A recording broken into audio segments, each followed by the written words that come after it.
I think mentally. What do you mean? Just mentally. What? I don't want anything going in my behind. Nothing. See? So it's not just a guy thing. You know what I mean? No. Like, that's a stigma that people think is only regulated to guys, but Angela Rye felt the same way. Right. I did. And now we can move on from asses. So it's Women's History Month, and there's some good news you can use. State Representative Joanna McClinton was sworn in this week as the first female and second Black Speaker of the Pennsylvania House. She's just 40 years old, which to me, a 43 is young these days. She's repping West Philadelphia and now leads the oldest and largest full-time state legislature in the country. She's got big shoes to fill, and you guys know better than anyone, you can count on a Black woman to get it done. West Philadelphia, born and raised. Salute I don't know if she's born and raised there, but that's who never she's repping. I wanted to say that too so bad. You got to. When you're Black, you have to. You have to. So congratulations, Madam Speaker, because we shout out women on this show, don't we? That's right. It's Women's History Month. Mm-hmm. Absolutely. It's Women's History Month. So, on a bad news note, and Leonard, I feel bad because I feel like I should have gave this to you for your donkey, because a state legislature that's trying to, its damnedest to get it wrong is Tennessee, and Arrested Development tried to warn us. Young people need to look that record up. Republican Representative Dennis Powers introduced House Bill 1245 that would allow folks on death row to choose to die by firing squad. Not to be outdone, Republican Representative Paul Sherrill, in supporting the bill, said this. I hope we have the sound ready. Thank you, Chairman. And thank you, Representative Powers, for bringing this. I think it's a very good idea. And I was just wondering about, could I put an amendment on that? It would include hanging by a tree also. And also, I would like to sign on to your bill, sir. Thank you. I would like him to sit down, sir. Really, you guys? Hanging by a tree? We just on the other side of Black History Month. I know I got to keep saying that, but I got to keep reminding these white folks. So, Leonard, his ass definitely should have been your donkey, clearly. He still can be. In South Carolina, they tried to do something like that. They tried to have it, what was it? The firing squad, and I think it was the firing squad and electrocution, but it got shot down in a Richland County court back in December. Exactly. They said it was cruel, unusual. Unusual punishment. Yep. As it should be. So there are our front page news stories for right now. You know, we have some more in the next hour. All right. Get it off your chest. 800-585-1051. If you need to vent, phone lines are wide open again. 800-585-1051. Get it off your chest. Was that? And call us up. It's The Breakfast Club. Good morning. The Breakfast Club. Age to be lowered to as low as 35, right. And if you have a history of it in your family, you can your doctors will let you get it early. I mean, that's what I did, because I'll be 45 this year, but I got mine last year because I have a history of it in my family. Hey, one more thing before we even hang up on, because I know he'll do that, but I ain't into the politics like that. But I just heard y'all talk about somebody said something about hanging them on the tree or something like that. Yeah, this Republican in Tennessee. Yeah, some of these white folks crazy out here, man. You from South Carolina, you already know. Oh yeah, I know. Yes, sir. All right, brother, have a good one. Right. Get it off your chest. 800-585-1051. If you need to vent, hit us up now. It's The Breakfast Club. Good morning. The Breakfast Club. Ray. Yo, Charlamagne, Envy, what up? Are we live? This is your time to get it off your chest. I got an indoor pool, an outdoor pool. We want to hear from you on The Breakfast Club. We can get on the phone right now. He'll tell you what it is. We live? Hello, who's this? DJ Envy, Charlamagne the God. Good morning. OG Rob is here. What up, OG? What's happening, brothers? How y'all feeling this morning, man? Man, blessed, black, and highly favored. How are you, sir? Feeling good. Just real quick, man. Since this is colonoscopy month and all that, man, I got mine done the end of last year, brother. So, that's very important, man. That's what I like to hear, King. That's what I'm talking about. You know what I'm Health saying? Is wealth, man. Health is wealth. Yes, mental health, physical health, it's all wealth, baby. Yes, sir. So that's what we doing. So on top of that, man, it's bar time, man. I got something for y'all, Let's go. Check it out.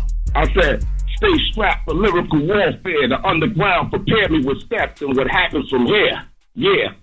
Let loose on a few counterfeits, penny pinchers, nickel and dimers, small timers, creeping through the hood real slow, this flow timeless. What you think this is? A couple of words just being put together with some halfway mumble schemes, folding under pressure? Whatever, that's not I. I'm not there. My spray shot circle your block and keep them boxed in. My campaign rolling, marketing budget swollen, line for line. I'm bouncing and swerving like witch stolen, just to pick it up where I left off. Flow hot sauce, show no remorse. Good for 5 mics in the sauce. Just call me Throwback Petro. AV all yellow like the nickel bag from Marcy and Gates of Palmetto. Denying a few things like properties and a few whips. Checking on some real estate tips for proper management. Packing like drum rounds with a hell of a kick. Just acknowledge it. OG. Okay, OG. Well, you know, it's colonoscopy, what do we call it? Awareness Day. So I think it's only right. Mm-hmm. You ready? Let's go. I used to be scared of the doc. Now I throw lips to my doc. Handle it like a real G. Whoa. Had a hunter, Janet Jack me, colonoscopy in the butt. Yeah, what? What? Oh, man. Whoa. You know, I mean, it is colon cancer awareness day, so I think it's only right. I'll give y'all a ball. I got a ball. Okay? Right. Hey, yo, I'm Diesel, swollen, in your butt, colon, beautiful and dark like Kelly Rowland. Come on now. That's them buck balls, boy, them buck balls on this Friday. Okay. Ballers, you know how we do it. Ballers, man. Listen, man, I appreciate y'all. Y'all know what it is, man. Have a great weekend, man. You and your families be safe, man. And as always, catch me OG Rob 300, man. Peace, brothers. Peace, King. All right, OG Rob. All right, later, y'all. All right, get it off your chest. 800-585-1051. If you need to vent, you can hit us up. All right, when we come back, we got to discuss Travis Scott a little more. The guy that he allegedly put his hands on, well, he's speaking about it. We'll get to it next. It's The Breakfast Club. Good morning. The Breakfast Club. Hey, morning, everybody. It's DJ NV, Charlamagne the Guy. We are The Breakfast Club. Good morning. What's Friday. What's happening? Let's get to the rumors. Let's talk Travis Scott. Rumor has it. Call out a name, or you gossiping, or you chatty patty. I'm gossiping. This is the Rumor Report. I mean, I guess we on The Breakfast Club. This is where the tea spills, right? Yes, on The Breakfast Club. All right, now we all know allegedly Travis Scott assaulted a gentleman in a New York City nightclub, but now the gentleman is speaking out. Now he's speaking out from his hospital bed, and this is what the gentleman said. I was trying to tell him to lower it so so it sounded good for the performance, but he just stuck his middle finger in my face. So I lowered the monitor a little bit so I could talk to him, and that's when he ran around the speaker and attacked me. Obviously, my neck is up. Your neck, your arm? What's happening with your arm? Oh, my arm is tingling. I have pins and needles going down it.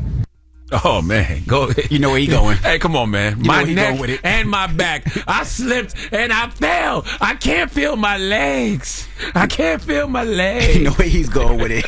Oh, my God. I'm hurt. Smokey, I'm hurt. I want $150,000, but we can settle right now for $20,000. Yes. He did a conversation straight out of the hospital, straight in his bed, you know, his hospital bed, which is, hey. Do you, bro? Hey, man. Then I saw there was a video yesterday or something, right? I saw something. No, the video. Nah, there's no video of the actual assault. And not the assault. I saw some video where Travis was somewhere with somebody and he pushed somebody away. I guess it was from the same venue. Really? No, yeah. he threw the phone. He smacked the guy's phone. That's what you seen. I ain't see that. Yeah, nah, he hit the guy's phone. It wasn't like crazy, but he hit the guy's phone. Oh, my God. Now, Marlon Wayans, he has a new comedy special out right now. It's called Slapgate. All right, and he has a couple of jokes. You want to hear one joke? Let's hear it. It was called God Loves Me. I look over and who is it? Chris Rock.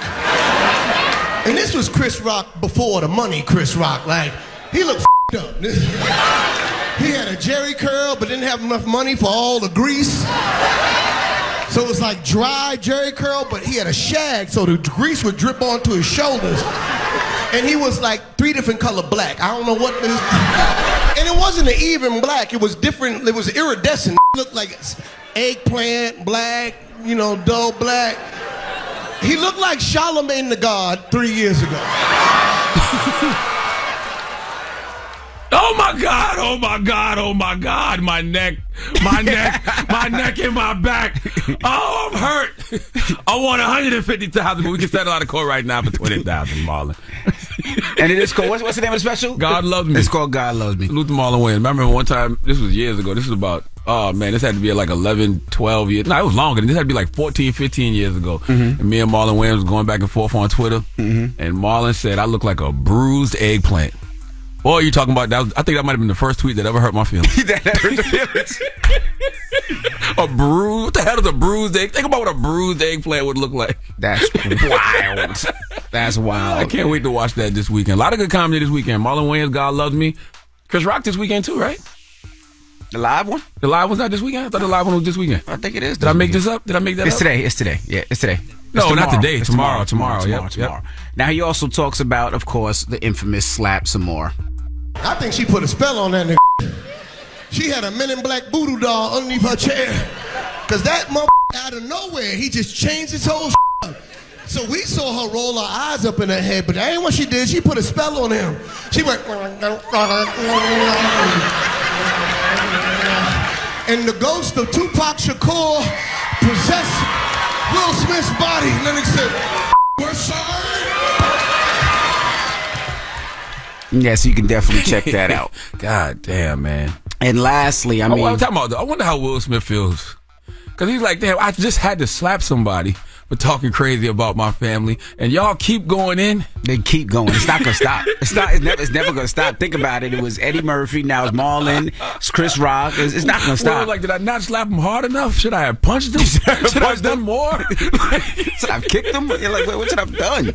Damn. Jesus. And lastly, we got to talk Ricky Smiley. Now, we reported about a month ago, January 29th, that his son had passed away. His son was a comedian as well, 32 years old. And yesterday he spoke about his son passing. His girlfriend called. She said, text Brandon at this number or call him. So I called, nobody answered. I called her back. I said, is everything okay? She was crying. And she said that, in her words, she said that he had OD'd. Had there been a history of drug use that you knew about? Yeah, he was struggling with that. We had his mother and I made several attempts to send him to get the help that he needed, send him to rehab. And we thought that he was doing better. He had just joined the church, had just got baptized. Again, probably a month before he passed away. And he went in, he used, and it killed him. But we haven't got a toxicology report yet. So this is just what we're speculating according to his girlfriend who found him unresponsive. Damn. Man, God bless that brother Ricky Smiley, man. I don't wish that on nobody because, as parents, all we doing is the best we can. But kids, they get older, they make their own decisions, their own choices, and sometimes, those choices lead to outcomes like this, and now the parents have to live with that, for the rest of their lives. So it's just like, I don't wish that kind of trauma, that kind of pain, that kind of hurt on nobody. No, absolutely. And again, like we always say, definitely sending him healing energy and condolences to his family, his, I think he said his wife or his girlfriend, his family, his kids, the mother of his son. Yeah, it's just a lot. Well, and that is your rumor report. Now, when we come back, we got front page news. Angela Rye is here. Angela Rye, what we talking about in front page news? Oh, just a little Women's History Month and a little Joe Biden. All right. Shout out to all the women up here, too. I see them running salute around, to all the women, man. Salute to all the women that, work here at the Breakfast Club. We love and appreciate y'all during Women's History Month. Yeah, Sydney, Simma, Taylor. That's right. All right. It's the Breakfast Club. Good morning. Front page news is next. The Breakfast Club. Your mornings will never be the same. With motivation, business, wellness, and the latest bestsellers, Audible is the home of storytelling. Check out all the audiobooks, podcasts, and originals you could ever want, all in one place. Sign up for 30 days free at audible.com/breakfast club. What the hell is he saying in this song? I've listened to this song for years. I don't know. What is he saying? Who is this? It's Chris Brown. Oh, that's Chris Brown? What is Chris saying? Baby, you scared. Baby, you scared.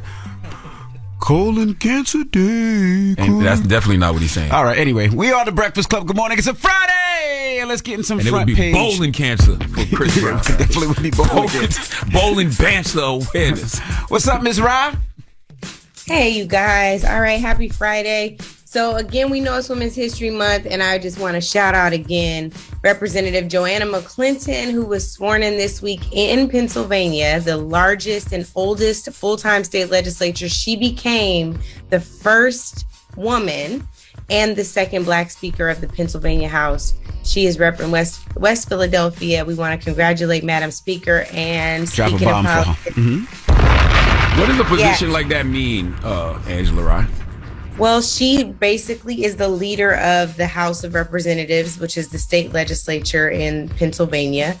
She is responsible for leading on legislation, what they're going to push forward as an agenda. She went viral last year around a reproductive justice clip, and her star continues to rise. So she's got some big shoes to fill, but we know that Black women can do all things. That's a fact.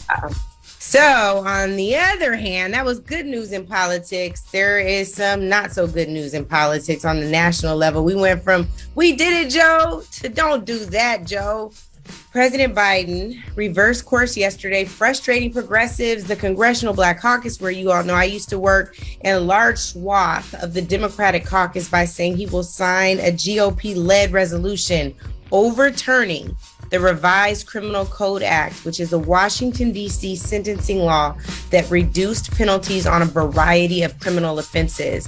You all may be saying, what in the world does that mean? Let me just tell you, he initially said that he would veto this bill if it came to his desk. And we need to understand why it's a problem. And it is a major problem. The reason for that is a majority of D.C. voters supported the act. More than 83% of D.C. voters, according to a poll done by Hit Strategies and my good friend Terrence Woodbury. And to be honest, Congress shouldn't have input into D.C. laws to begin with. This is why it's so important for us to vote and make sure that things shift, because D.C. should have statehood. What does it mean that D.C. doesn't have statehood? D.C.'s own member of Congress, Eleanor Holmes Norton, could not even vote on this bill. She is what is called a delegate on the House floor, so she has no House floor vote. So when the House of Representatives just took this up and voted to overturn the Revised Criminal Code Act, she could not even vote. And you already know that they do not have 2 senators in Washington, D.C., again, because there is no statehood. So Joe Biden, siding with the Republicans in the House and siding with Republicans and more moderates in the Senate, both majority white, is starting to feel a little crime bill-ish. So, go ahead. No, I was going to say, are Democrats really surprised that Joe Biden sided with a tough-on-crime bill? Joe Biden has always been a tough-on-crime politician. Always. Well, here's the thing. He has traditionally been a tough-on-crime politician, but we also know that there were campaign promises made that they would reverse the harms created by the 1994 crime bill. This is a 180 on that campaign promise. Should we call those campaign lies? We should call those campaign lies. I'm calling them campaign promises because I believe that the power still lies with the people. And if people want to, they can call the White House right now and say, don't do it, Joe. It ain't worth it, at 202-456-1111. I know that's a little beyond the scope of front page news, but y'all know how I roll. And he still needs to be told he can say yay to RCCA. He ain't listening the 107 years he's been alive. Why he going to start listening now? And you know, next year, I feel the GOP. That's not true. You know that's not true. You know, I take personal issue with that because we pressured Joe Biden to pick a Black woman vice president. I'm talking about for crime legislation. Okay. I'm talking about crime legislation. Now, and you know, next year the GOP and Democrats are both going to be pushing a tough on crime agenda. I think that's what they're going to try to win America over with. I agree with that. That is exactly what's going to happen, especially if we do not tell folks where our power is, where we stand, and make sure they know that 83% of DC voters do not agree with this. You cannot just overturn the will of the people. Like, that ain't cool. That's not how you should use your position of power. Do it for student loan debt, but not to bring back mandatory minimums, tough sentences on carjacking. Like, some of these kids need to be coached and help to understand why they can't be engaged in certain behaviors. Yeah, we need alternatives. We definitely need alternatives, but the crime has to stop. We got to figure out what we need to do with these kids to make sure that they don't do this again and they have other options. But we acting like those alternatives haven't been out there forever. Like, the people like the Erica Fords of the world, Tamika Mallory's, they've been telling people what alternatives are. Not just telling people, people like Erica Ford have been out in the street actually delivering that kind of action. They're doing what the government should be doing. That we need to fund more of that so that these kids can do it. Right. And what's happening is these kids are committing crimes and they're getting out. There are no penalties and they're doing it again. And the problem is, if you put these kids in jail, you're just creating a bad cycle. But if you give them alternatives, you fund those alternatives, it gives them other things to do. Whether it is, find out what these kids want to do. Whether if they want to get into real estate or they want to get into whatever it may be. Hey, man, proper mental health care. Most of these kids just need a hug. You know what I'm saying? Most of these kids just need some love. You know what I mean? And it's going to be interesting next year because, like I said, the GOP and Democrats are both going to be pushing a tough on crime agenda. And we know nobody has a better history of that than President Biden. So it's going to be very awkward when he's on the campaign trail next year, telling people about his history of locking our black and brown asses up. Well, that's going to be tough to stand by. The one I agree, and he shouldn't stand by it. There are alternatives now. They didn't exist in 1994. So hopefully we can move forward in a positive direction. Damn. All right. Well, thank you, Miss Ryan. Thank you, Angela. Have a great Ryan. weekend. And tell them where to follow you, Angela Ryan, if they want to bother you on social media this weekend. I don't want nobody bothering me on social media. But if you want to follow me, it's at Angela_Rye on Twitter and TikTok for as long as we have TikTok, and at Angela Rye on Instagram. Thank you guys. I love you, Rye daughter. Thank you. Love y'all. Now, today is Colon Cancer Awareness Day, and we have Dr. Liz and Dr. Cynthia Quayno going to be answering all your questions when it comes to colon cancer and colon cancer awareness. All right, so don't move. We'll talk to them next. It's The Breakfast Club. Good morning. The Breakfast Club. Everybody, it's DJ Envy, Charlamagne the Guy. We are The Breakfast Club, and we got some special guests joining us this morning. Very important guests. We have Dr. Cynthia and Dr. Liz joining us. Good morning. Good morning. Good morning, gentlemen. I love the blue. That's Hampton University blue, HU blue. I like that. Well, it's Colon Cancer Awareness Day, so that's why I'm wearing this blue. That's right. That's right. And that's what we're here to talk about today, man. Colon cancer. First off, tell them your stories. So my name is Dr. Lisette Caesar. I actually go by Dr. Liz. I was diagnosed in 2019, August 5th. May 3rd is when I first had symptoms. Went to urgent care. He said, we need to call an ambulance for you. I said, no, you just need a little penicillin or a little antibiotics and be good, right? Go to the hospital. And then I had surgery July 23rd. They opened me up, and that's when they saw it was cancer. So I never had a colonoscopy in all that time that I was sick. So you haven't had a colonoscopy before that? No, I've had several. No, I mean before that you haven't at all. No, because at that time, the recommended age was 50. It's 45 now, but it was 50 at that time. So no, it was never recommended to me. So you know how... I hate that, by the way. I hate the fact that it's 45. It actually should be younger because more people are getting it at younger ages. Well, you think the age should be 40? No, I actually think 35. I think 35 too. Because and it's so stupid. So, my wife went to go get a colonoscopy, and they told her that she couldn't get it yet because she wasn't at the age as of yet. And the only way that you can get it is if there was like anal bleeding or family history, all these different things. That's the only way that they would do it. And I just think that's bad. I think if somebody wants to go because they have a feeling, right, they should be able to go. Well, Cynthia can talk about that, So I was going to say, actually, with any type of lower GI complaint, you should be able to get a colonoscopy. So not just blood per rectum, but also any change in your bowel habits, like new onset constipation, new diarrhea, bloating. So any type of abdominal pain should warrant an investigation no matter what your age is. Now, Charlamagne and I discussed our colonoscopies, but the reason we did it was because we know so many brothers are scared to go to the doctor, right? They consider it, it's a gay act. I don't want a doctor in my ass. But, Charlamagne and I always tell people you want to live for your family. I got 6 kids, he has 4. So can you explain the procedure for people that don't know? I did the pills. Did you do the juice? I mean the drink or the pills? I did the pills. Okay. I did the pills. The prep is the hardest part. But yeah. Right, exactly. So but not the prep that she gives. That's how I met her, because she is one of the doctors that actually did one of my colonoscopies during this 4-year cancer journey that I've been on. And so her prep was one of the easier preps. I've done some difficult preps, and hers was one of the easiest preps I've done. Mine was 24 pills. Do tell, Dr.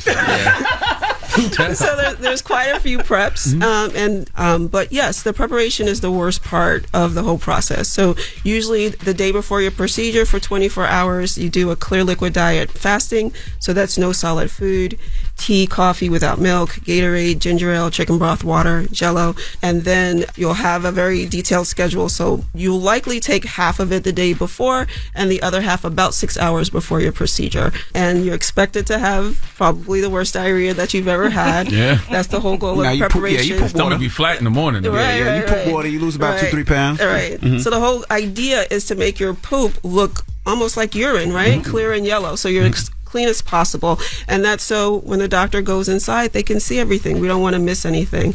If it's not so clean, you have to do the whole thing all over again. So your best bet is to try as hard as you can the first time. One thing that we didn't share is after I got checked, the doctor removed 4 polyps, and 2 of those polyps had the potential to turn into cancerous cells. And he was saying that if he didn't remove those polyps, there's a great possibility that I would have cancer. Sure. So what does that mean, and how long does it take for a polyp to actually turn into cancer? Because then he was like, well, you can come 8 years. I'm a little scared. I'll say I'll see you in 3, but that's just me. How long does it take for polyps to actually turn into cancer? How does that work? So there's different types of polyps, but the whole goal of a colonoscopy for screening purposes is to find benign polyps. And certain benign polyps, like the one you're speaking of, is called a tubular adenoma.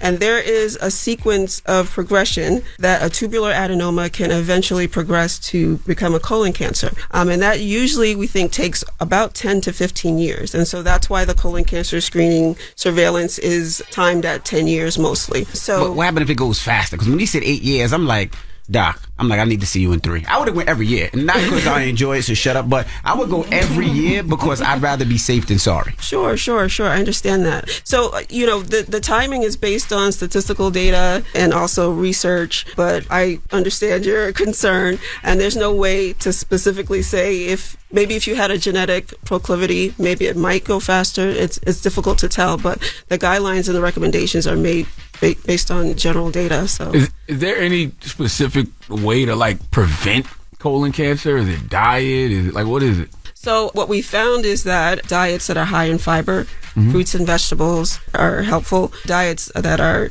low in red meat, sausage, bacon, that type of thing, are also helpful. Vitamin D levels have been shown to be important to take vitamin D supplementation if you have a low vitamin D level. Sedentary lifestyles, no exercise, being overweight or obese is also a risk factor. Tobacco use, certainly a very strong risk factor for colon cancer and a lot of other cancers as well, and alcohol use as well. So anything more than moderate use, 1 to 2 drinks per day, anything more than that is also considered a risk factor. What about those of us, because I didn't have any polyps, no redness, nothing. So when should I go back? According to the guidelines, between 7 to 10 years, but 10 years for a normal colonoscopy, yes. Now, what about women? A lot of women don't go for colonoscopies. And why is that? Right. So we were just talking to They'll go for a mammogram, but they won't go for a colonoscopy. Right. That's why I'm here. One is because I want to make sure that all African Americans are aware of this disease because it's on the rise in the African American community. That is showing that right now it's the second deadliest cancer, but in 2035 it's showing that it probably be the most deadliest cancer, especially among African Americans. I know that a lot of women are not getting it, but we're getting mammogram. And so the same way that when they say to, make your mammogram appointment on your birthday, that day you should make all those kind of screening appointments. And I actually, what I did for my sorority, I'm an AKA, so it's Dr. Cynthia. We're having a Pink Goes Blue Day, March 18th for my chapter in Brooklyn, Psi Lambda Omega. So I had these booklets made. And so here are all the different screenings women should have, and at what age should you have it, and what time of year you should have it. So I have this for your wives, just so that we can remind ourselves it's important in terms of health and wellness to take care of our bodies and to see the doctor on a regular basis. I saw the doctor on a regular basis, but again, I was not of age to get a colonoscopy. I didn't have symptoms until literally that week. So sometimes with colon cancer, you have no symptoms, and you could be walking around stage 4. At the time, I was stage 2. The cancer came back 3 times. Wow. So right now, I'm a stage 4 colon cancer survivor. So I was just told 2 months ago that I'm in remission, thank God. But it took 4 years for me to get here. And it wasn't an easy process, and I have a lot of side effects. And so that's why I tell my story, because I don't want anyone to go through what I'm going through post-cancer, what I went through during cancer, working, not working. I had to take a year off the first time I was diagnosed from being a New York City public school principal. Came back during the pandemic. My kids were afraid to hug me And that's how some of my books came about. And I'm going to talk about my books in terms of Little Lizzie. And the second time it came back, I was adamant I didn't want to go back on infusions. If you know anyone who's going through cancer treatment, you're sitting there for 5 hours getting infusions. It's hard. It's a hard time. It's a hard life. You know, chemo breaks down the good and the bad cells. And you're sitting there with absolutely nothing to do. And you're getting sicker as you're taking this medicine. So I've had colon resection surgery twice. I've had liver resection surgery twice. I've had numerous now colonoscopies, and I was just telling Cynthia I had a colonoscopy 3 weeks ago where I stopped breathing. What? Wow. Yeah. Because of the anesthesia? Yeah. What? And then on the 18th, I had my medical port taken out because it caused me to get a blood clot. Wow. The blood clot now, I've been on medicine for 4 months for it, and now it's causing me to be severely anemic. So colon cancer has caused all these additional issues in the last 4 years. So if people just go and get a simple test, and you have one night of uncomfortability, but you know what, you could be saving your life and save you a lot of time and energy. And so there's a lot of post-cancer things I'm still dealing with. All right, we got more with Dr. Liz and Dr. Cynthia Quaynu when we come back. It's Colon Cancer Awareness Day. It's the Breakfast Club. Good morning. Morning, everybody. It's DJ NV, Charlamagne the Guy. We are the Breakfast Club. We're still kicking with Dr. Liz and Dr. Cynthia Quaynu. It's Colon Cancer Awareness Day, and that's what we're talking about. I was going to ask, what's the survival rate of colon cancer? So that depends on the stage. So what we're hoping to find during a screening colonoscopy is just a polyp to remove our early stage colon cancer. So just stage 0 or stage 1, the survival for 5 years is over 90%. That's right. Of course, as you go further, stage 3 and 4, it's lower. Why don't they do couples colonoscopy? I think that's a great idea. Actually, Gail, Oprah's best friend, and her partner, they posted their couples colonoscopy. So I think that should be a trend. Charlamagne, because I thought that would be like a bromance. Like we go together, we talk about it on air. Right. But talking. I tried. I think that'd be cool. Like you make it cool. Yeah. When you heard us talk about it on the radio, did you think it was cool, or did you was like these guys? You don't even remember anything from your colonoscopy. Neither do I. Nope. So you wouldn't even have the fantasy in your head, sir. There's no fantasy, but we could have went together. Because I was kind of nervous. Could you act professional in front of the doctors? No, I'm serious. Because I was You're not fine. a medical doctor. You know, Cynthia's the only medical doctor in here. I still want to act professional. I have an EDD. There's a difference. Because I was fine as long as you get it done. If you want to do it next week, Charlamagne, it's okay. We could have did it together. I mean, it could be a support system. Yeah, support system. I believe in having fun. I woke up when Cynthia was doing mine, and I was joking around. You woke up? I did. And I was looking at the screen and talking to her. I was like, I woke up? That's wild. What kind of half-ass anesthesia they gave you? Come on. This was top tier stuff. Sometimes that happens. So you woke up in the middle and was like, hey, I what's looked up? at the screen for the polyps myself. I'm like, I don't see anything. You know, like, I think I'm good. Like, yeah. If I woke up, I would have fainted. If I woke up and it was in my butt and I'm looking at I would have fainted. DJ, at this point, you know, I've gone through so much. You just gotta make fun of it because it's just ridiculous the way the things I've gone through in this last 4 years. So I try to have as much fun as possible because I just don't know what tomorrow's gonna bring. Do you think your treatment would have been shorter had the doctors caught the cancer from the beginning? And do you ever get upset? Because a lot of the things you have to go through is because of the fact they misdiagnosed you.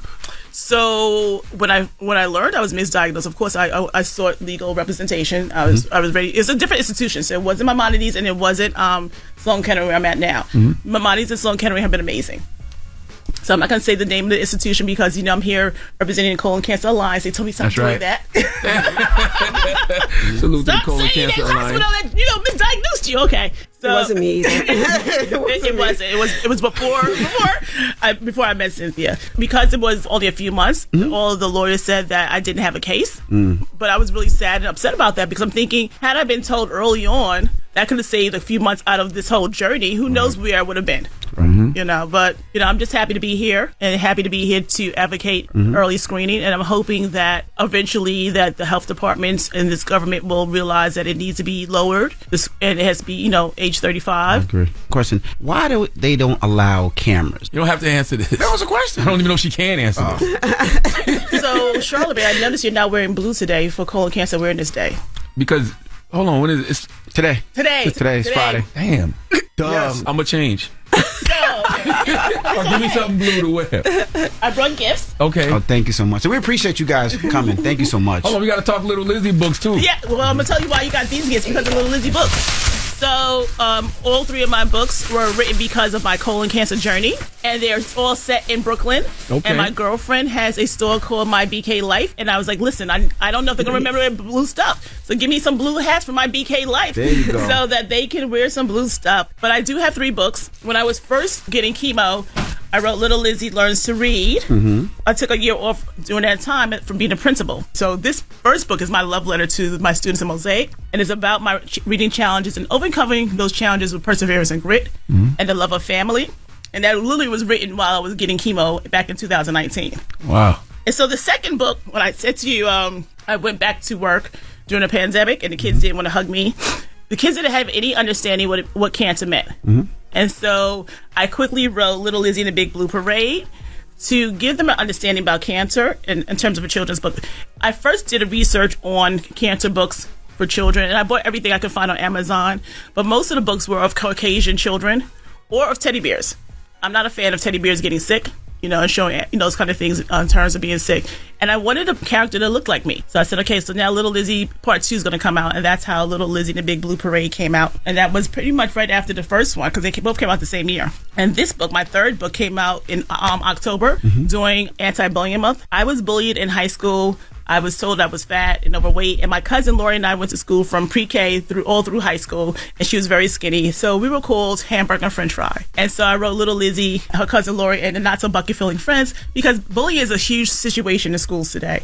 And when I would talk to my students about the fact that I was bullied, they were like, no, you're not. No, you were, because you're a principal. I'm not sure why kids, like you just came out the womb as a principal, right? Yeah, but elementary kids, right? So the 5, 6, 7, 8, they don't have that understanding. Like, you went through things too, I didn't just wake up one day and become principal. So there was a lot going on in those years before becoming an educator. So I wanted them to know a little bit about this particular journey. So all 3 of my books are based on real life events and are based on real life obstacles. And how did I overcome those obstacles? Well, thank you, ladies, for joining us as well. And how can people get more information for Instagram, more information on colon cancer, website, treatment, the treatments and all helplines. that? So I do have lots of information for you guys.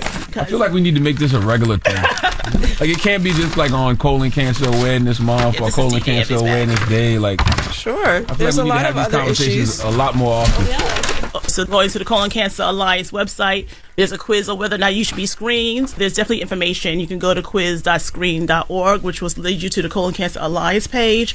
And there's also pamphlets on the website.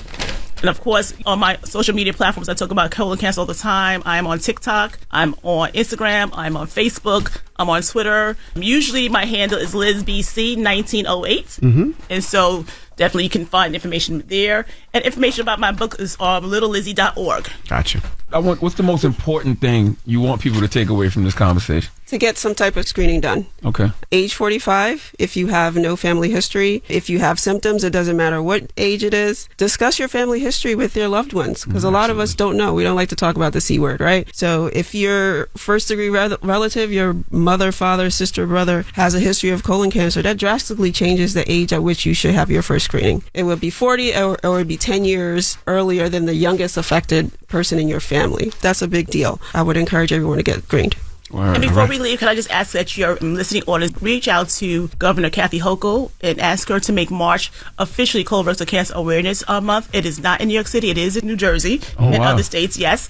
And so we need to make it official. Making it official means you bring awareness to the entire state. That's right. So I've written to Kathy Hochul several times. I called her office yesterday. Her assistant was not so nice. Really? Yeah. Because you're trying to get colon cancer awareness. I asked her, she's a scheduler. I said, well, can I make an appointment with her? Because I've emailed her on her website. I've tweeted at her. I literally tweet at the governor every single day, about 5 times a day. Wow. I've done TikToks to the governor.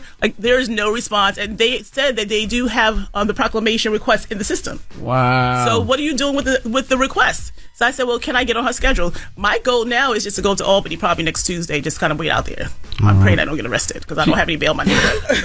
She's been up here before. Governor Hochul, if you're listening to somebody from your office is listening, that's whack.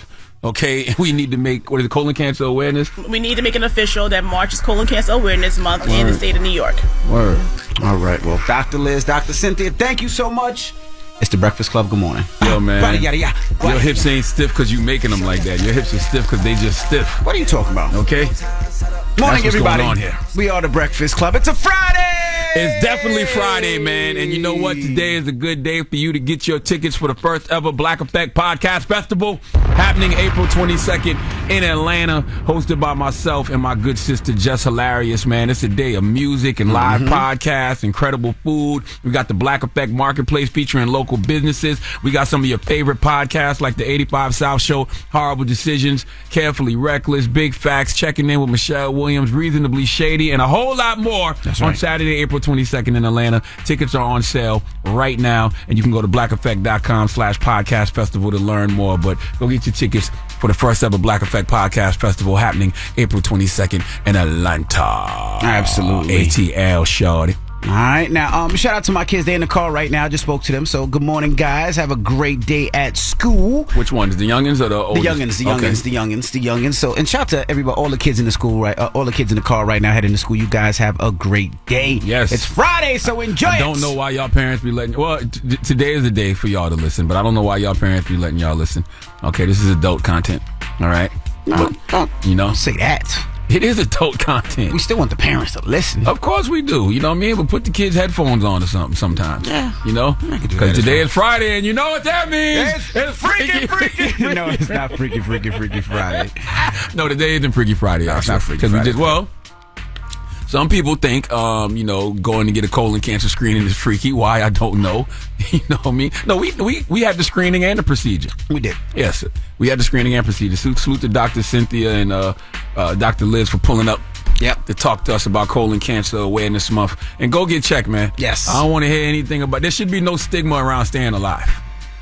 That's really the moral of the story. There should be no stigma around staying alive. No, it's funny. Angela Rye, who did Front Page News earlier, was talking about she didn't want to go because she didn't want. She don't like nothing in her butt. Nothing in her butt. But you just automatically assume that the men feel that way and the women wouldn't. But I guess everybody feels that way. Everybody feels that way. People don't necessarily care for butt play. You know, no disrespect to all our listeners out there who love butt play. Mm-hmm. You know what I mean? But everybody ain't in the butt play. See, that's why you shouldn't let your kids listen. But. We're mixing two conversations here. That is correct. The main thing we're trying to say is everybody go get checked for colon cancer. I'm going to put my thumb in you. See, you ain't had to say that. I'm just 90% of all colon cancer is preventable if you get it early. Yes, if you get the procedure early. Yes, if you what get I the say? If you get it early. If you catch it early. If you get the procedure early, yes, you can catch it early and it's preventable and treatable. All right, well, we got rumors on the way. We got to talk about Chris Brown. He's overseas. He's on tour. He's killing it out there, too. Well, he tossed the girl's cell phone. We'll tell you why. We'll do it when we come back. It's The Breakfast Club. Good morning. Morning, everybody. It's DJ NV, Charlamagne the Guy. We are The Breakfast Club. Let's get to the rumors. Let's start off with Chris Brown. Rumor has it. Call out a name, or you gossiping, or you chatty patty. I'm gossiping. This is The Rumor Report. I mean, I guess we on The Breakfast Club. This is where the tea spills, right? Yes, on The Breakfast Club. All right, now, Chris Brown has been trending recently. That's because he was performing out in Berlin. He invited a young lady up for a lap dance, and she was sitting on her chair, and Chris was serenading her and dancing for her. But she was more concerned with being on her phone. She wanted to tape the whole thing. She wanted to, actually record it. And Chris was a little upset about that. He's sitting there, he's dancing, he's giving them sexy vibes. And she was more on her phone. So he grabbed the phone and chucked it in the crowd. Why you got so excited calling Chris Brown sexy just now, bro?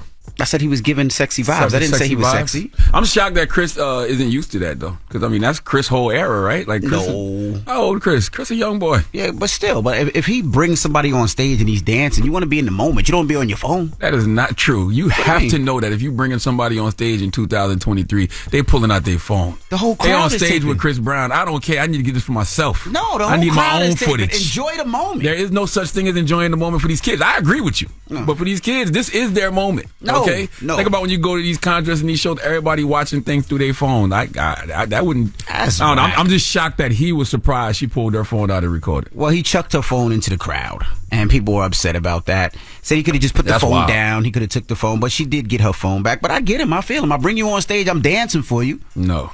I'm doing this sexy little light-skinned stomach twirl. I don't feel that at all. I feel him saying, yo, man, won't you enjoy the moment? But you have to know in 2023, she whipping that phone out to get a close-up of them abs, bro.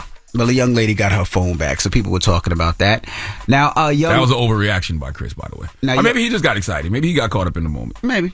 But she got her phone back. Now, Young Miami, of course, is the city girl. She was on Mary J. Blige's, I guess it's her talk show. It's called The Wind Down. I mean, you guess it's her talk show? I don't know if they call it a talk show. But I don't know. I didn't know it started yet. It started, yeah. Mm-hmm. She was on the debut episode of The Wind Down, and she talked about good sex is when you take somebody's soul. What is good sex?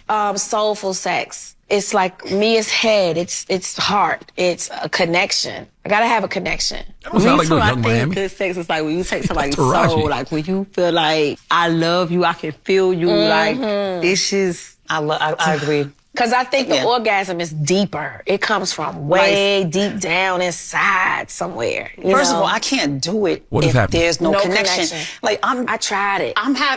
Anybody I've had sex with, we have a friendship, a connection. I feel like that's when it's like not a connection. Because really? So I ain't gotta go crazy. What you confused about? I feel like I'm hearing two different people. It was Mary J. Blige, Taraji B. Henson, and Young Miami. You ain't say nothing about no Taraji. All right, well, let's try this again. I'm like, what the hell? Mary J. Blige was kicking it with Taraji P. Henson and Young Miami. And Young Miami says good sex is when you take somebody's soul. Okay. Let's try it again. What is good sex?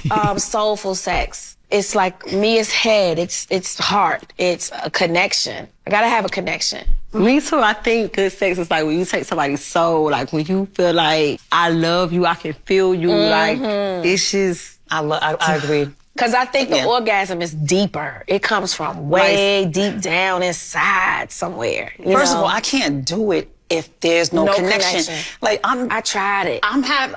Anybody I've had sex with, we have a friendship, a connection. I feel like that's when it's like not a connection. Because it's like I ain't gotta go crazy. I can just like get it one time if it's good, and we just I can't go our separate way. Well, baby steps, my brothers. You know, some of y'all can't even make them orgasm, so don't even worry about snatching no souls. All right. Don't worry about the soul. Figure out the clitoris first, okay? Don't go in the bedroom worrying about the soul. You know what I mean? Focus on that thing first. I'm just saying. Did you have to dump that, Red? No. Oh, I'm sorry. You didn't have to dump that. Did he have to dump that? You dumped it just in case? He did it just in case. Just in case? All I said is you can't even make them first. There you go. Okay, but you want to snatch souls. No, man. Baby steps, my brothers. All right? Focus on the big O. Okay, focus on that big O, that orgasm, right? Focus on that clitoris. Don't worry about the soul. You'll get to the soul. All right. The soul will come. I think they were saying... The soul will come if you make her. I think they were saying the women that take the soul, you know, like, soul. Oh, it's easy to take our soul. Our soul ain't... That ain't nothing. That ain't nothing. It's easy to take a man's soul.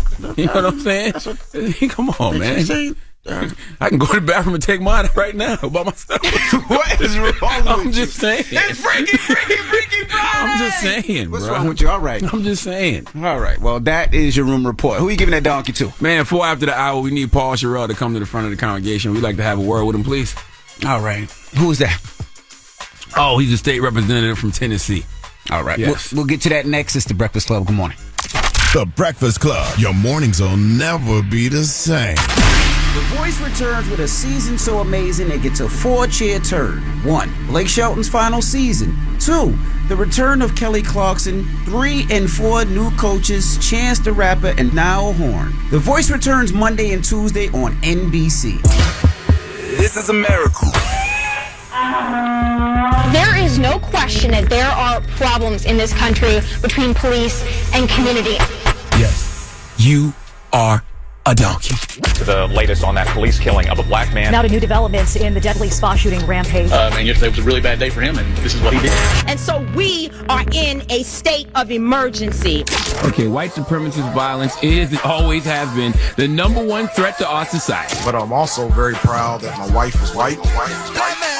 The Breakfast Club, bitches. All right, Charlamagne, please tell me, why was I your donkey of the day? Hold on, let me sip this damn medicine. Let me tell you something, boy. The medicine balls from Starbucks be slapping, you hear me? Donkey of the day for Friday, March 3rd, goes to State Representative Paul Sherrell. Now, Paul was in a House Criminal Justice Committee meeting Tuesday discussing an amendment to a bill that would allow death row inmates to be executed with a firing squad. Yes. a method that is currently not allowed in Tennessee. Now, needless to say, Paul Sherrill is with it. All right, he wants the death by firing squad, even though it's clearly a method of execution that's cruel and unusual. All right, even in my home state of South Carolina, a Richland County court ruled back in December that both electrocution and the firing squad violate the South Carolina Constitution because the state constitution bars methods of execution that are cruel, unusual, or corporal, and the court found both methods are cruel, unusual, and corporal. But this is what Paul wants in Tennessee, okay? This isn't all he wants. See, Paul is old school, all right? He was born in 1959, 5 years before the Civil Rights Act of 1964 was implemented. The reason I'm bringing that up is because what do you think he was hearing as a young child in Tennessee from the older people around him during that time? Would you like to guess?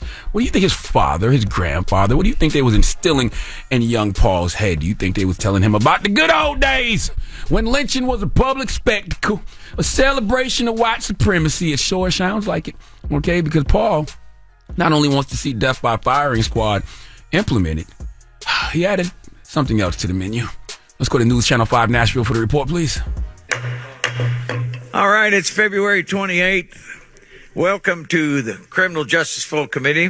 It was a typical meeting on Capitol Hill that quickly turned to a very atypical topic surrounding death row inmates and how they're executed. The opportunity to add a firing squad as a method of execution. The suggestion of a firing squad in the wake of several failures from the State Department of Correction to properly follow protocol when executing prisoners using lethal injection, leading to questions not usually heard on Capitol Hill. Will a person be shot in the head or the heart, or where will a person be shot? But then came the comment prompting an apology tonight. It came from Republican Representative Paul Sherrill from Sparta. Thank you, Representative Powers, for bringing this. I think it's a very good idea. Could I put an amendment on that? It would include hanging by a tree also. Jesus. Could I put an amendment on that? It would include hanging by a tree also. Damn. Southern trees bearing strange fruit, blood on the leaves and blood at the root, black bodies swinging in the southern breeze, strange fruit hanging from the polar trees. Hanging! That good old American pastime. As I said before, lynching was a celebration. Okay, and from 1882 to 1968, 4,743 lynchings occurred in the U.S., according to records maintained by NAACP. And black people were the primary victims of lynching. Okay, 72%. 72%, I repeat, 72% of the people lynched were black, but they weren't the only victims of lynching. Okay, some white people were lynched for helping black people or for being anti-lynching. And for the record, there were 236 lynchings in Tennessee between 1877 and 1950, according to the Equal Justice Initiative. Those are not so fun facts. Well, fun probably for people in Paul Sherrill's family. I'm sure he was told about the good old days, the good times they had at lynchings, and he would love to bring black tradition. He would love to bring back tradition. Okay, well, tradition for you is trauma for us, Paul. Now, Paul did apologize. Let's go back to News Channel 5 Nashville for the report, please. Tonight, Sherrill apologized in a statement released from the House Republican caucus, saying, "I regret that I used very poor judgment in voicing my support of a colleague's bill, and my exaggerated comments were intended to convey my belief that for the cruelest and most heinous crimes, a just society requires the death penalty in kind." He goes on to say, "My intention was to express my support of families who often wait decades for justice. I sincerely apologize to anyone who may have been hurt or offended." Tonight, the Tennessee State Conference of the NAACP responded, saying in part, Representative Sherrill's comment is beyond disgusting. He is celebrating a particular form of execution used against African Americans in Tennessee and across the nation, including innocent and wrongfully convicted persons. In many parts of the South, lynchings took place in nearly every county as it exemplified racialized and anti-black violence. He just apologized because he said it out loud. Okay? Remember about 6 years ago, maybe a little longer than that. Yeah, probably a little longer. When President Obama was in office and, we thought we was living in a post-racial America and there was these conversations about old bigots dying. All right? Some people would ask the question. Some people would make a statement, but basically the sentiment was racism will end when old bigots die. I don't think anyone ever thought racism would disappear completely, but that it would maybe lessen with each generation. Some people, to the chagrin of Dr. Umar, thought the more interracial relationships that popped up and the more biracial children there are, the more equality we would see. I never agreed with that because you can be biracial, but if you present as black, you are indeed still nigga. And some people thought the more people of color we see in positions of power, it will help to change the way people see race. Well, we had a black president, a black and Asian vice president. We got people of color on the Supreme Court, all throughout Congress. All I'm saying is there's people of color in positions of power everywhere now, but I don't feel racism lessening, okay, at all. Especially when you have people like Paul Sherrill in positions of power in their respective states. Like, you know, hearing Paul asking to add hanging to that amendment doesn't surprise me in the least bit. Nope, doesn't surprise me at all. Simply because, in the words of Thanos, as long as there are those that remember what was, there will always be those that are unable to accept what can be. Tradition for you is trauma for us. Please let Chelsea Handler give Paul Sherrill the biggest hee-haw. Hee-haw! That is way too much Dan mayonnaise. I ain't hear the hee-haw now. Let me hear that hee-haw. Hee-haw! Hee-haw! That is way too much Dan mayonnaise. Mm-hmm. All right. Well, hold on now. You know Kathy Griffin want to say something. Please give this giant jar of mayo the biggest hee-haw. What else you got? You know, Chris Rock performing live in Baltimore tomorrow for the first ever Netflix special stand-up that's going to be live. And you going to hear that tomorrow night. Okay, I've seen that set a couple times. Matter of fact, play it again one more time, Chris Rock. That's right. What about my girl? My girl working this morning? Okay, Jesus. Okay. Just making sure. All right. Everybody's up. All right. Well, thank you for that donkey today. Mm-hmm. Now, when we come back, Don Toliver will be joining us. Yes, Don Toliver will be here, man. Don Toliver is a young artist from Houston, man. Mm-hmm. He just had a show here in New York. He just put out a project. And you know who else is going to be joining us? Our good sister Nyla Simone, because today is Friday. You know, she does pass the aux on Friday. So she was in here with me when Don Toliver was here. So we had a nice conversation with Don Toliver. And Don Toliver's Travis Scott's artist. He is? Yeah. I didn't know he was Travis Scott's artist. Yeah, he's Travis Scott's artist. Right? Oh, I knew that was cool. Nah, I think he's Travis Scott's artist. All right. We didn't talk about that during the conversation. All right. Well, we'll talk to him next. It's The Breakfast Club. Good morning. The Breakfast Club. Yep, it's the world's most dangerous morning show, The Breakfast Club, and we got a special guest in here this morning, man. I also got Nyla Simone in here, you know, holding it down with me, but Don Toliver is here. What's up, my brother? What's up, OZ? How you feeling? I'm blessed, black, and highly favored, man. You got the new album, Lovesick. I have to say I'm a little disappointed that you don't have a leather coat on right now, sir. Well, you put I see what you're saying. This is like some different type of like. It just feels good. I'm sorry. I couldn't do the leather. Leather is restricting. You know what I'm saying? Word. I wanted to be comfortable. Well, talk to us about the new album, man. Lovesick. Why that title? Well, Lovesick is kind of just the threshold to a story that I created. I wanted to make an album and I wanted to make a movie and a soundtrack for the album. Lovesick is basically just a term for you going through whatever you're going through with your significant other, whether it's bad, good, ugly, sad, whatever. Everybody within the movie, short film that I created for Lovesick is Lovesick, whether it's the cook, the diner, the cop, me, my girlfriend. So it's something that you have to pay attention to in a movie to really understand, but that's exactly what definition is. You know, that's a narrative you don't really hear from artists nowadays, because artists, you know, historically want to be players and pimps and run through a bunch of women, you know what I mean? To actually have somebody looking for love and to say they lovesick, that's a little different. It's definitely just like your own choice is really what it is. It's like, do you choose to, you know, stay faithful and lock in with your significant other, or do you choose to deal with everything else in the world that has nothing to do with that? So that's basically, you know, the duality of Lovesick. On the first track of Love Sickness, you say, love is the fall that you don't get up from. Yeah. Was this written prior to you falling, or are you still like in that process? No, I made that statement at the end of the song just to let people know sometimes that love is heavier than what you think, you know what I'm saying? Sometimes you fall in love with somebody and that same feeling sticks with you for years and you don't understand why. And that's what I meant by it. You know, you're never supposed to fall in love, though.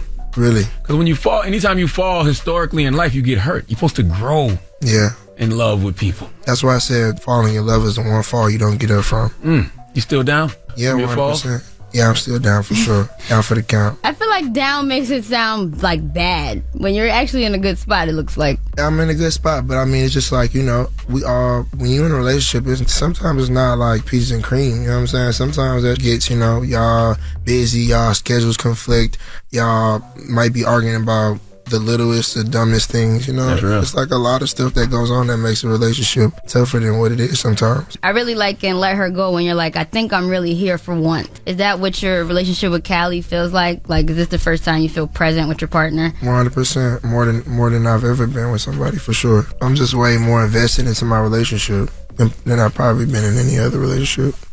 I love that. Good for you. Yeah. I love the flip that you guys did with Beanie Man and Maya. For me, was that like on purpose? Is that a sentimental record for you guys, or were you guys just in the studio and came up with that? It was a record. It was a record. I really love that sample a lot. Big sample. It's a crazy sample. Girls Them Sugar is a crazy sample. I really love that song a lot, and it's just like, I kind of wanted something. I've been into just like really having fun dancing lately, so I wanted kind of like that dance hall feel, and I love Neptunes a lot. So it was kind of like the best of both worlds, and then Wheezy did the sample on the beat, so it really, I just had to do it. Is it hard mixing the business, I guess, with the pleasure? No, me and my girls is beautiful, we just kind of stay on the music side. The whole business thing, I'm just like, whatever she want, cool, blah, blah, blah, let it go. I don't even like really deal into it too much. I love that. Speaking of dancing, you talked about the dancing. What is that dance you do when your like hands is moving and your feet? Like, you have a name for that? It's called Do the Fool. Do the Fool? Do the Fool. Do the Fool is crazy. That's something I created in Australia like last year, and Metro was dropping his album, and I had like 3 songs on the album. I was very excited to hear the album, and I don't know what got into me. I was outside just like chilling, listening to the album in my headphones. I told my bro to record me, and my feet just started moving, and then after that I never stopped doing the dance again. Yo, it looks like you're dancing like nobody's watching, but we're literally all watching. Yeah, 100%. But when you hit it on stage, I'm like, man, this guy is having the time of his life. 100%, I love it. Yeah, Travis Scott came out. That was crazy. Yeah. Did you rush the deluxe because you knew that this was happening, like the show, and you wanted Travis to come? Or I really just wanted him on my album. I wanted Tizo on my album, and I just wanted to give the fans like a couple, more songs. I feel like they were asking for a lot. The album was just amazing. I never had a chance to really just give fans immediately some, it was like one of the funnest things for me to do. It was challenging because after I dropped my album, I was like, yo, I want to give my fans some more music, but it was like kind of challenging because I have so much music and I had to break it down into like 4 songs that I wanted to put on this album. Because you did it within like a week span. Why not give us a tape and then the project? Like, why make it so lengthy? I wanted to even 20, and like I said, I want to travel and Tizo on my album immediately. I didn't want to wait a week. I didn't want to wait a month. I wanted them on my album. I wanted to listen through exactly how I plan to see it immediately, then wait. And I feel like the fans wanted the same thing. I even was wondering, like, with the 4 new songs that you added, how do you even decide what you want to put out originally? Because you don't just sit on Travis Scott features. No, you know what I mean? No. That's what I'm saying. That was the challenge behind it. I really just, first it was off the 4 was something that the fans wanted, 1 song. And the other 3 songs were really just something that I feel like the album really needed. Travis, for sure, I wanted him on my album regardless. He's been on all my albums. And Tizo Touchdown is from Texas. I'm from Texas as well.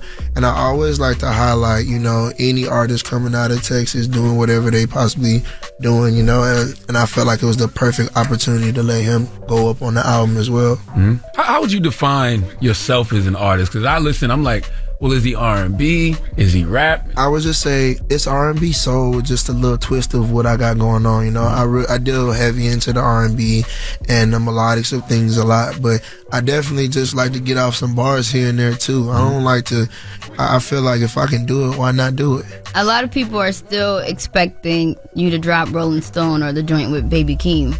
Yeah. Is that coming? It's so crazy. It's like, what joint with Baby Keem are you guys talking about? I haven't snipped any song with Baby Keem, but Rolling Stone, I know all about that for sure. Is marriage something that you have in mind or like on your... Yes. Yeah? Yes, I would love it. Damn, you said that fast. I love that? When you know though, brother. Yeah, you're right. So don't play with it. Like when you know, I'm saying when you know she the one, don't play with it, man. Don't play with it. I'm here. You know what your proposal may look like, because that's very important. When you got money, you got to make sure that the proposal is something that they never ever forget. Like it's a story that you can tell the people in the future that's just fly. I feel like whatever I do, it just has to be organic. I can't really do too much. My girl, she just kind of wanted to be heartfelt. Whatever it is, got to be organic. It don't matter if we in a park having a picnic, you know. It just kind of got to feel organic. Did you see a lot of healthy relationships growing up? Yeah, I did. My mom, my dad, they separated when I got a little older, but like they would have their ups and downs. She would be mad at him or whatever, but at the end of the day, they still kept the like, this is my mom, this is my dad, and then dad never like kind of left the playing field, and I respect that. And my grandma and my grandfather, they still been together. They've been married for like 50-some years. I love that. You're gonna make a lot of money, brother. The reason you're gonna make a lot of money is because, you know, like when you have that partner, like that you devote all your time and all your energy to, and you ain't out here doing all the extracurriculars, watch what happens in your life. You commit to that one situation. It gives you stability that other people don't have. 100%. I believe that. All right, we got more with Don Toliver when we come back. Don Toliver, Charlamagne, Nyla, so don't move. It's the Breakfast Club. Good morning. Morning, everybody. It's DJ Envy, Charlamagne the Guy. We are the Breakfast Club. We have Don Toliver here, our special guest. I was out, so Nyla held it down for me. Nyla.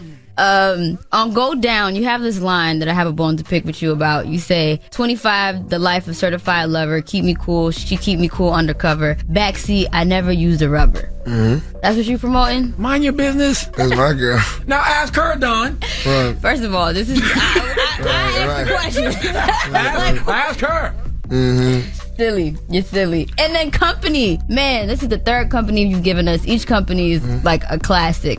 Do you see yourself doing a company just project? Company 10. Yeah? I feel like honestly it's just one of those things where it's like I want to have something that the fans can always relate to on my album, and right now I don't see why I wouldn't want to come with a 4 or a 5 or a 6. Just depending on where I'm at in my life. Hopefully I'm in a good place to continue to want the company. If not, you know, I'm good.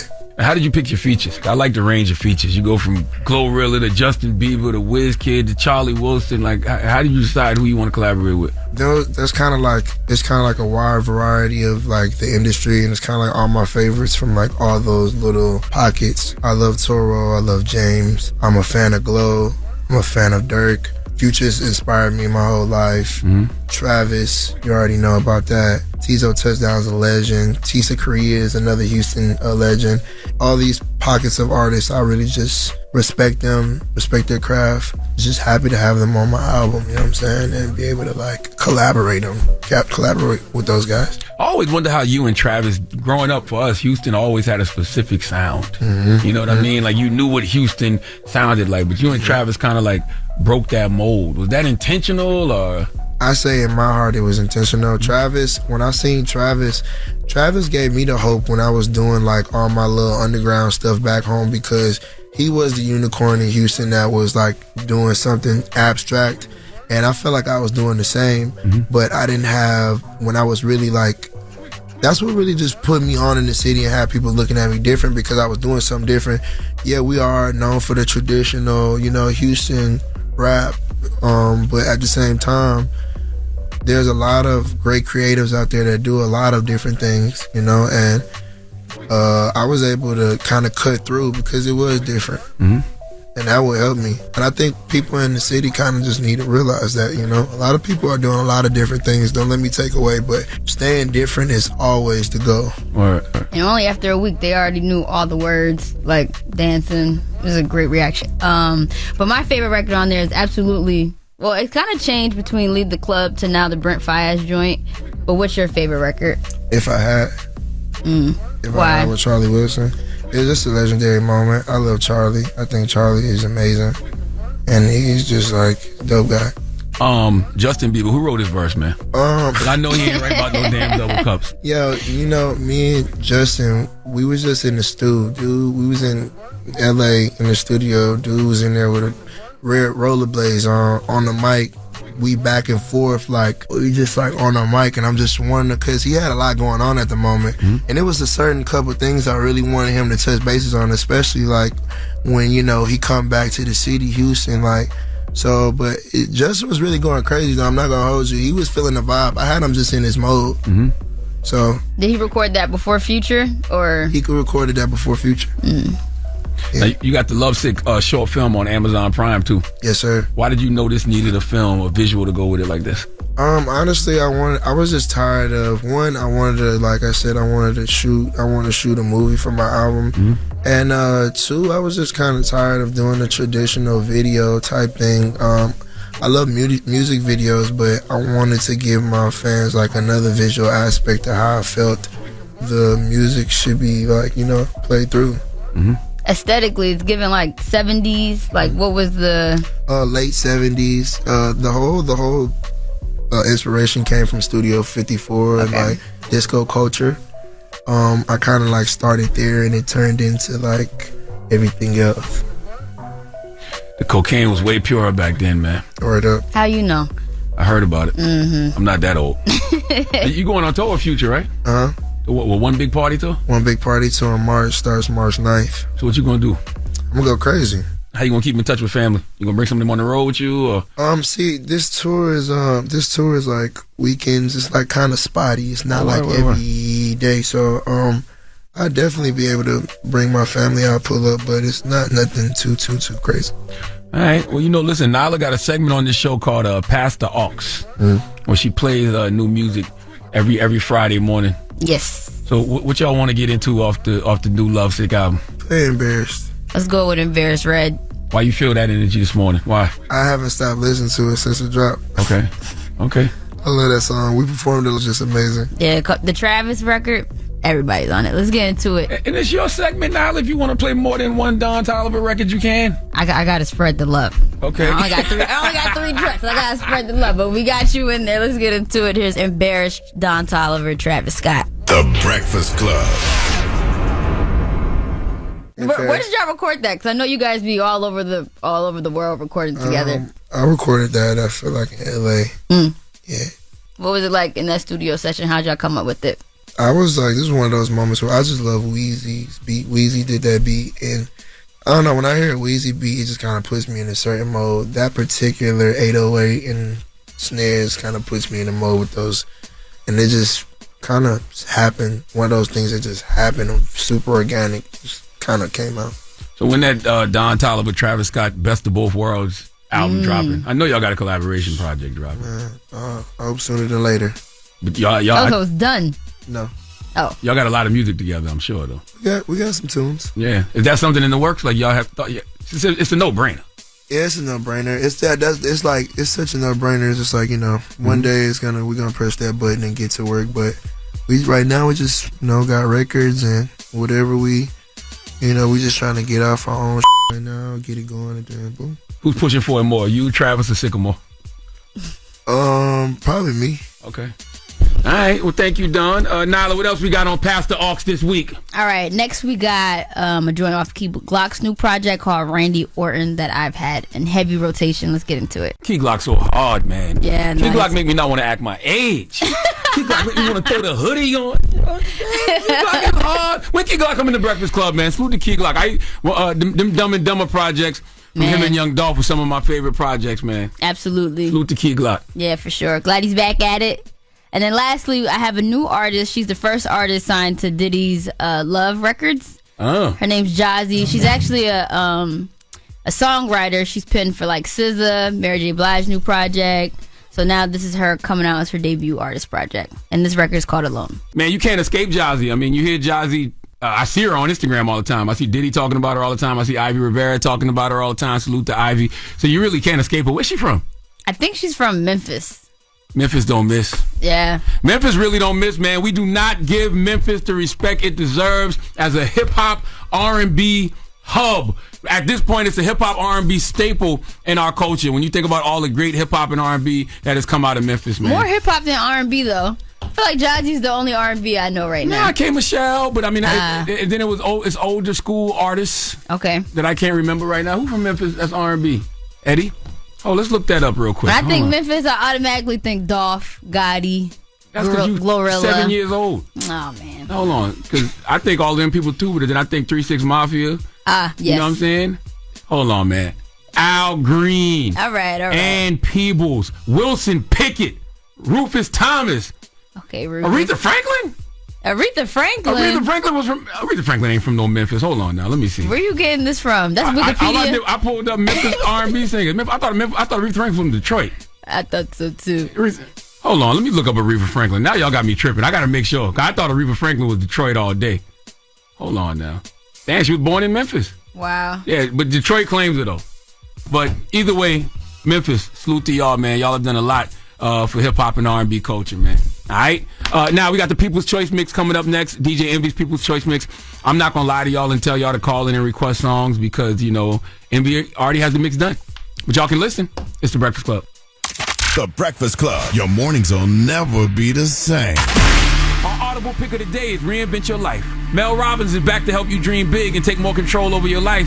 Start listening when you sign up for a free 30-day trial at audible.com/Breakfast Club. Morning, everybody. It's DJ Envy, Charlamagne the Guy. We are The Breakfast Club. Shout out to everybody that's heading out to Detroit tonight and tomorrow, New Orleans. I'm on the Fall Back in Love comedy tour.